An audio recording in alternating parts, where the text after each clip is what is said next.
so as with any of my videos, trigger warning. Never know what's going to happen, never know which direction it's going to go in. And so I made a video, turned out to be 2 videos, uploaded them, never made them public. Something didn't feel right about publishing them yet.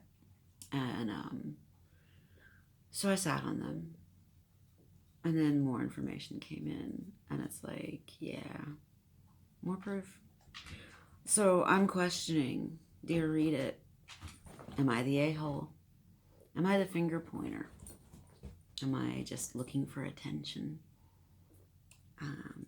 Feel free to discuss. So my son's car got towed and he had to fish it out, and there was all kinds of fines and fees, and then there were more fines and fees that showed up afterwards that got heightened because of the fact that they originally went to my ex's address, which eventually he sent to me. And because my son had moved out, I eventually had to send it to him, obviously opening it for him after his consent and taking pictures so that he knew what was going on.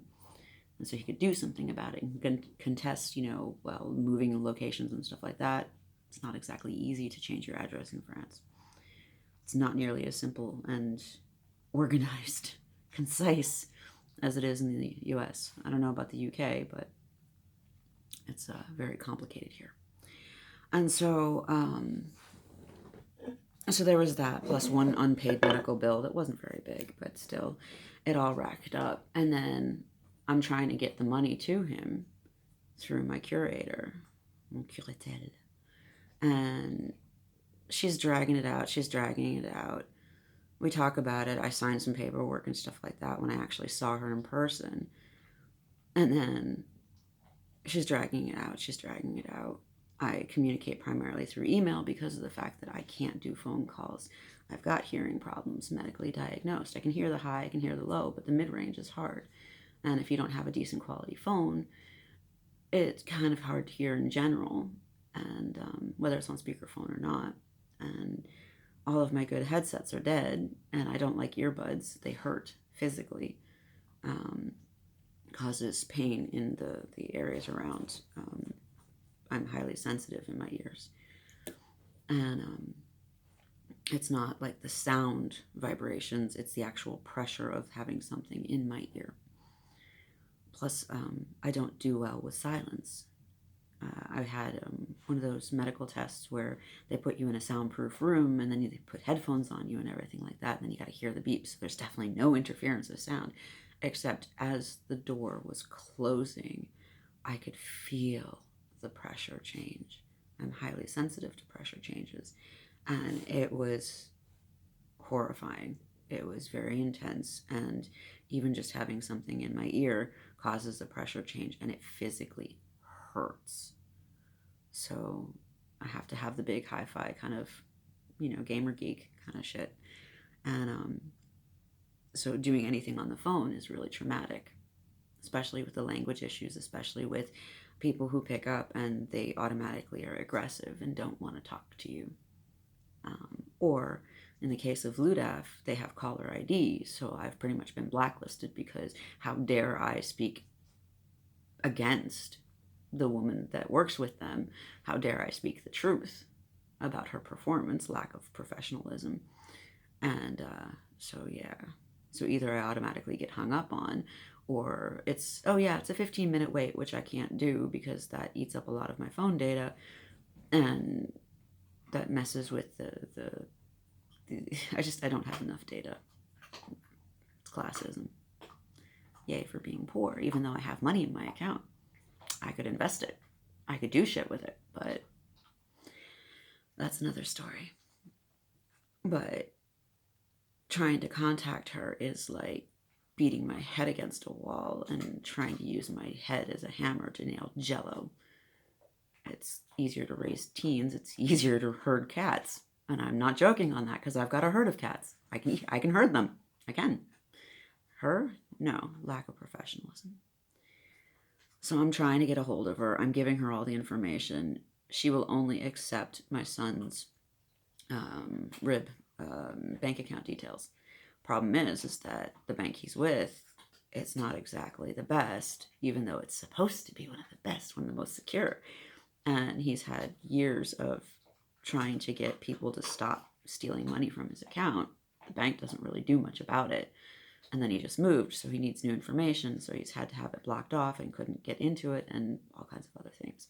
So there was no point until he had it blocked off for sure, so that nobody could take his money. There was no point in sending money directly to him. Plus, it was his partner that paid for the getting the car back the first time. I'm in the process of fighting almost daily for a couple of weeks to get her just to send me the money. Just send it to me. I can give it to one of his friends. He can transfer it, to the bank or to the partner, because the lady that I deal with, she doesn't want to transfer it to his partner. No, it has to be your son's account. Sorry. Sorry, only him. Yeah, except for the fact that they're, basically students, and so they don't have a lot of money. So if the partner is constantly paying for stuff, that puts them at risk of getting kicked out because they may not have enough money to cover, or not enough money for school supplies, because partner is an artist, so school supplies are expensive. Might not have this, that, and the other thing. So there's all kinds of trauma risk, as well as physically ending up on the street risk. And so she drags that out, and then his car gets towed again. And still no money's been sent. And she keeps dragging it out. She won't even send it to me. The bills keep racking up to the point where now I need to send him $800. Plus I need, at least another $400 to $500 from myself. And I was able to finally get $500. Finally.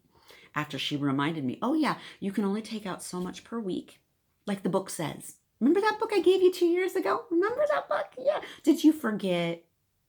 Literally, she gave me passive aggressive, polite. I'm sure you just forgot. Which is when I literally quite screamed at her over the phone saying, I can't read it. Just because I can speak French does not mean that the brain changes from the stroke have made it possible for me to deal with all of these new undiagnosed learning disabilities. It's really difficult going from neurotypical to acquired neurodivergence and doing this on your own and having to figure out how to handle it, how to work through it, how to cope with it, how to function with it, how to get people to believe you. And so I'm horribly dyslexic now, on top of the trauma associated with anything French. And so no, I can't read it. It doesn't mean anything to me. And because it's paper, and taking a picture of it in Google Translate doesn't really work very well. It's gotten better. It has gotten better. I'm not exactly pleased with Google. Google Gboard can bite my bangers. Break their metaphysical teeth on them. That thing keeps shadow updating. And it started again. There was a pause. It finally paused. Now it's starting again. I don't have Wi-Fi, so it eats my data. It's circling around, looking and looking and looking. Fun. But, so, basically, I'm fighting with this woman to give me my money, and she's ignoring me. I call up, knowing full well, on her part, and now on Ludaf's part, from multiple occasions, I can't deal with phone calls. I mean, you know what the general population is like right now, of the panic attacks and anxiety of the idea of making a phone call or receiving a phone call. Add that on top of all the trauma damage, the medical issues, the mental health issues that they have caused, that were originally caused by my ex-husband. It just keeps perpetuating. So I take huge efforts to make phone calls in a language I can't fully function in, and having to control the complex post-traumatic stress disorder. And if I get a chance to talk with her, because I've called her and left messages, and I've called Ludaf and then got hung up on, and it's like, she doesn't listen, she doesn't pay attention, she doesn't care, she doesn't do her job. So weeks go by, And I eventually, after a month minimum of emails and calls, I got the 500. But I still need almost another 1,000. And it's like, I call, no one picks up. I sent an email saying, okay, look, this is what I need. Here's the information. We were just talking yesterday. We were just talking this morning. Here's the information you need. I finally have access to his account. You can send the money to him. Oh, automatic reply. She's on vacation for over a week. She's constantly on vacation. How come she gets to take vacations if she's not doing her job? So it dragged out for over a month, and my son finally got 500, which he can pay back to his partner. And then his phone dies. He can receive calls, but he couldn't hear anything. Or no, he could hear something, but no one could hear him. And so it's like having to get a new phone on top of the 2 tickets, and pulling out, his car from the pound and stuff like that. And it's just like, and she just keeps dragging it out. And the reason I need the extra money is so that I can actually do laundry, because I don't have a washing machine at home. Mine died a couple of years ago. So I do any kind of laundry that I can in the tub. And if I'm lucky and the weather is nice, which it hasn't been for over a month, I hang it outside to dry. So that way the majority of the water gets out.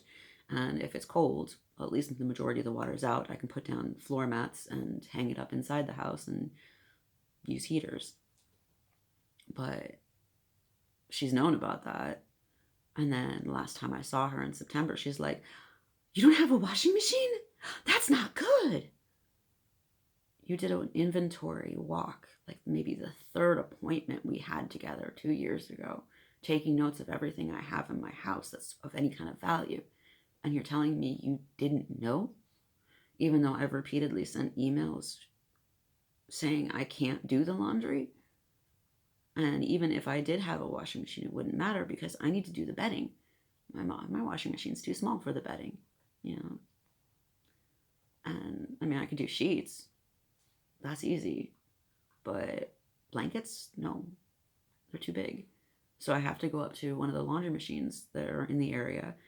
And that means having a car, which I don't have. Which means timing it up for when my son is here. And he lives, 4 hours away now? And she messed that up. And he was here twice. And still there wasn't enough money. But there was enough money to get some extra food and some extra clothing, because now my son, who's 16, is just massive. He's taking after his father, who's 6'6", big broad shoulders, big proportions, and has to wear like the French version of 3XL, which isn't easy to find. There's nothing in my area. I can't get delivery. So that means I have to go up to the bigger town. I have to go up to Poitiers to where the stores actually have stuff, which means I have to go to very specific stores because only specific stores have his size in a price I can afford. And she's just dragging it out. And I'm telling her, this is what I need the money for. And this is approximately how much it's going to cost. And she's dragging it out. And it's like, I should not have to work this hard to be able to take care of my family.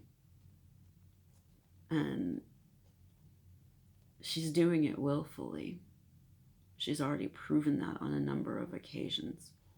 She likes it when she can get in her petty little digs. Look at me, I'm being polite, but I'm being passive aggressive. Oh, you must have forgotten. And there's that attitude there.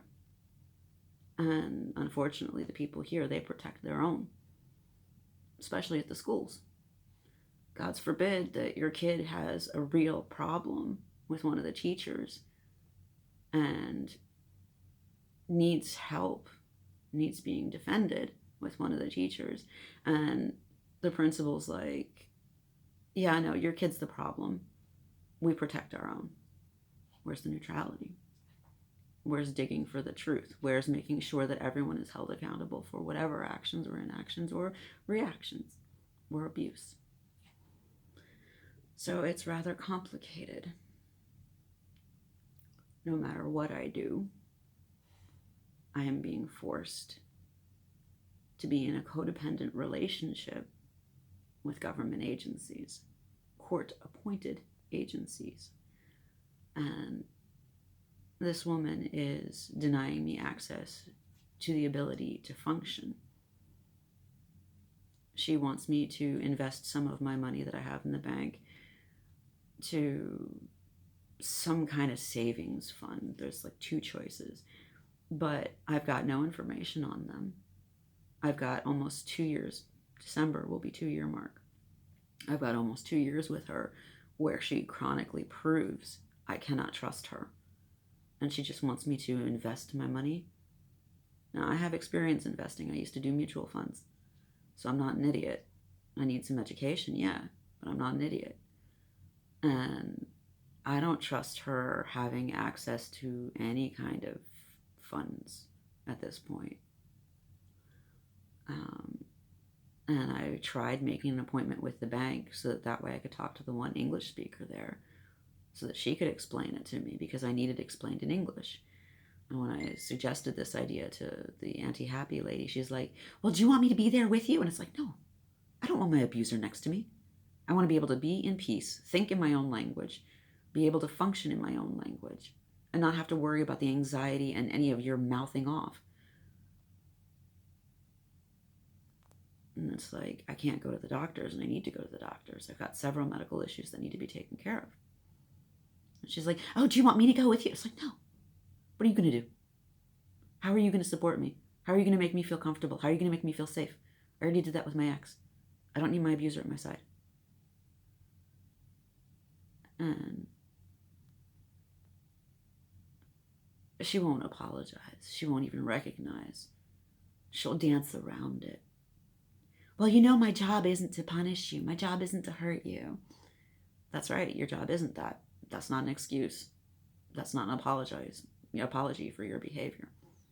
That's working around the issue and saying things in a way that I may forgive you when you don't deserve it.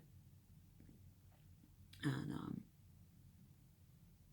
the way she treats me is as if I'm some dude on a dating site that she can just ghost. Because I send email after email after email going, hey, what's the situation? Update me. And when she does give me any information, it's a short little blurb that says nothing. It assumes that you can read her mind and understand what direction she's going in, but it doesn't actually say clear details. It leaves so much up to interpretation.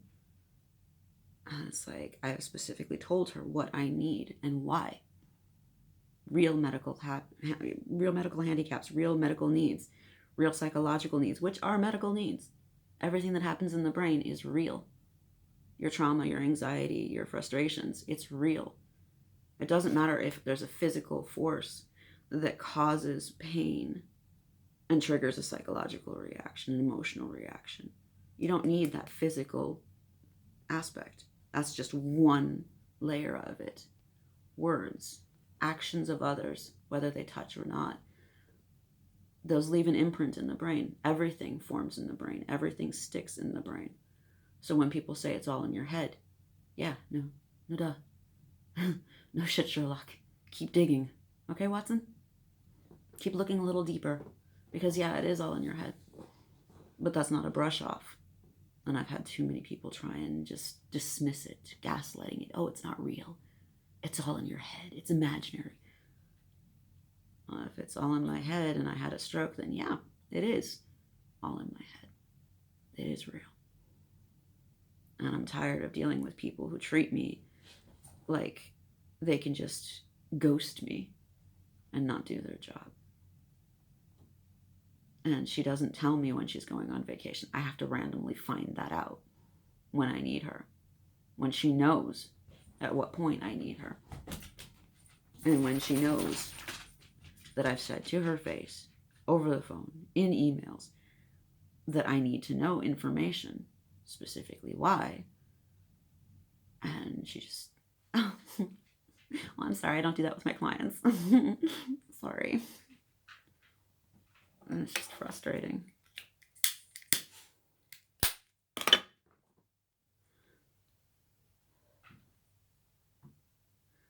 I don't know what to do with her, but I need her out of my life. I made the courts aware a couple months into the thing with her.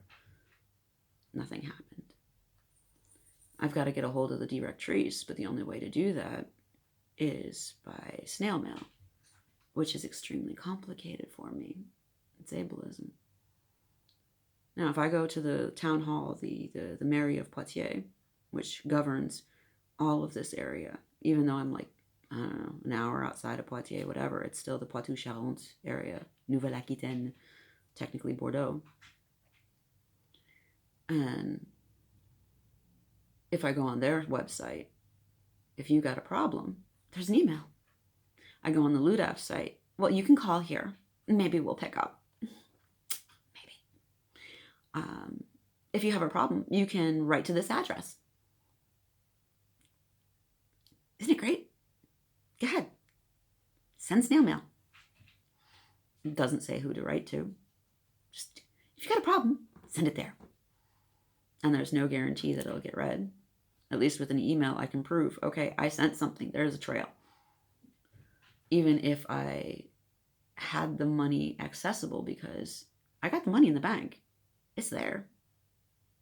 I got enough to do all kinds of stuff. Not enough to buy a house, but enough to live comfortably.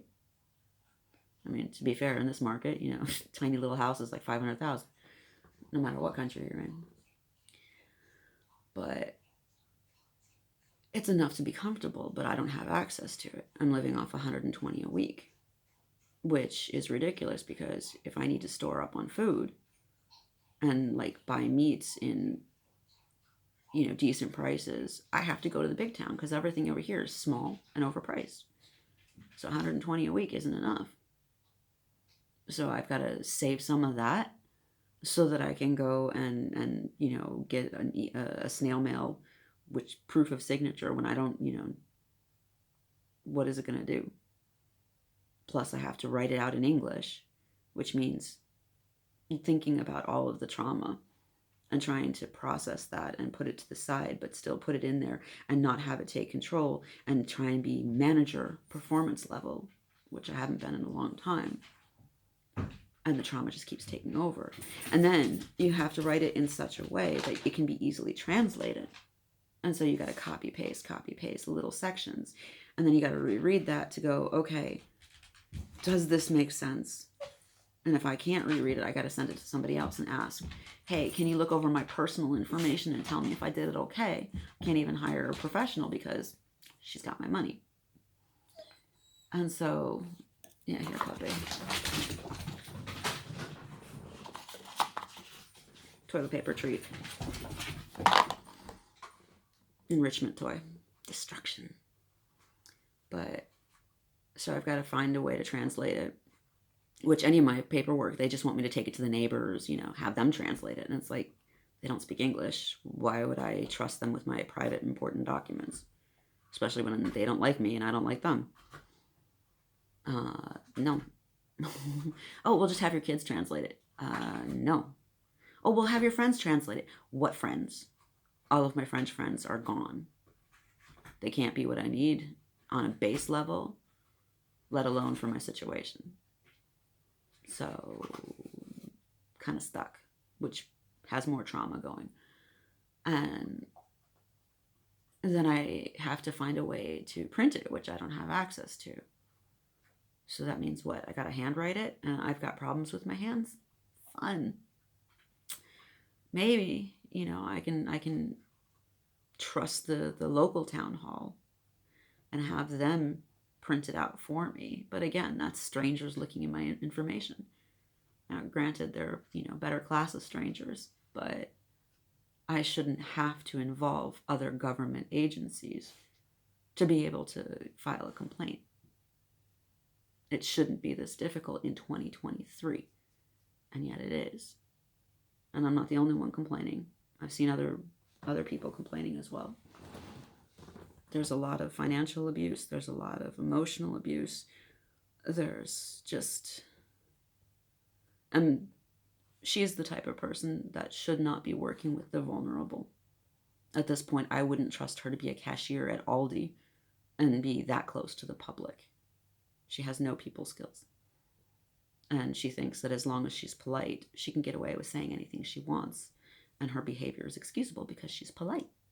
She's so friendly, inauthentic, passing the blame, victim blaming. And so I'm frustrated.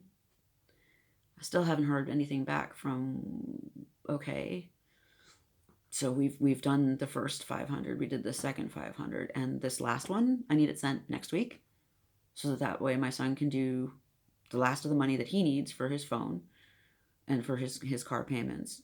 And that way the extra money can just be sent to him. He can look around in the area where it's a bigger town, more chance of better deals and all kinds of stuff, and maybe finding some clothing that will fit my son better, because it's closer up to Normandy, and Normandy is where the majority of the French are just massive, very, very broad shoulders, very tall.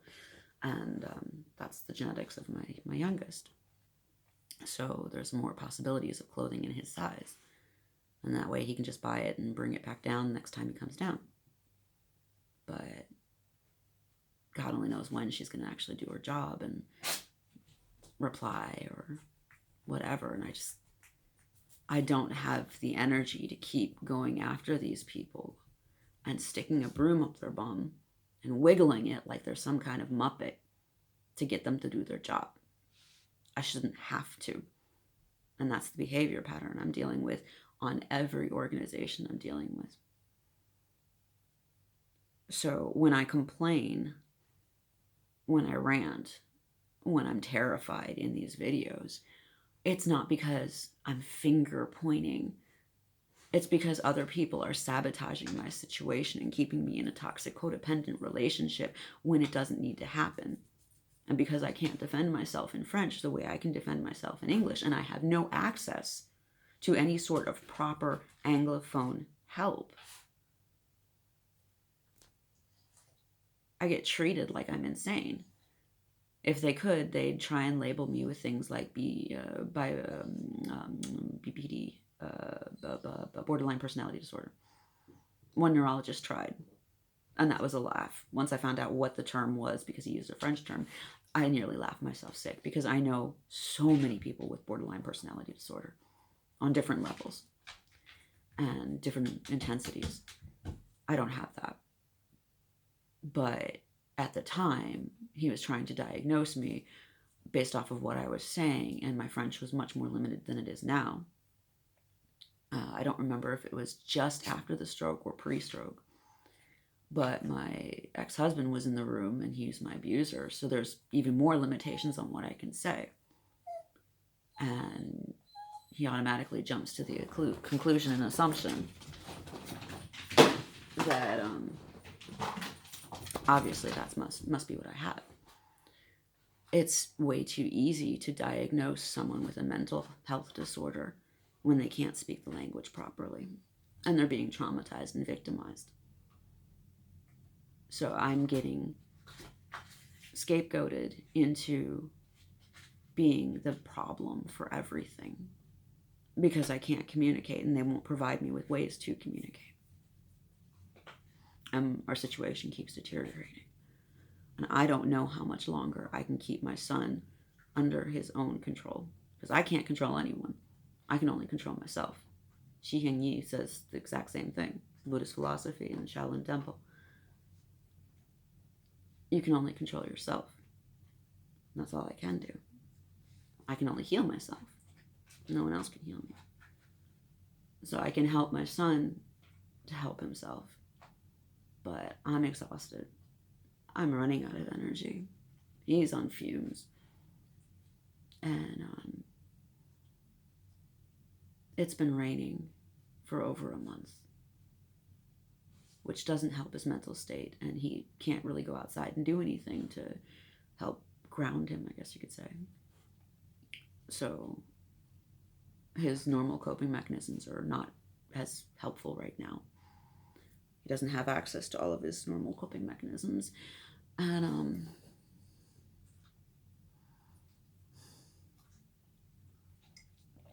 it's only November.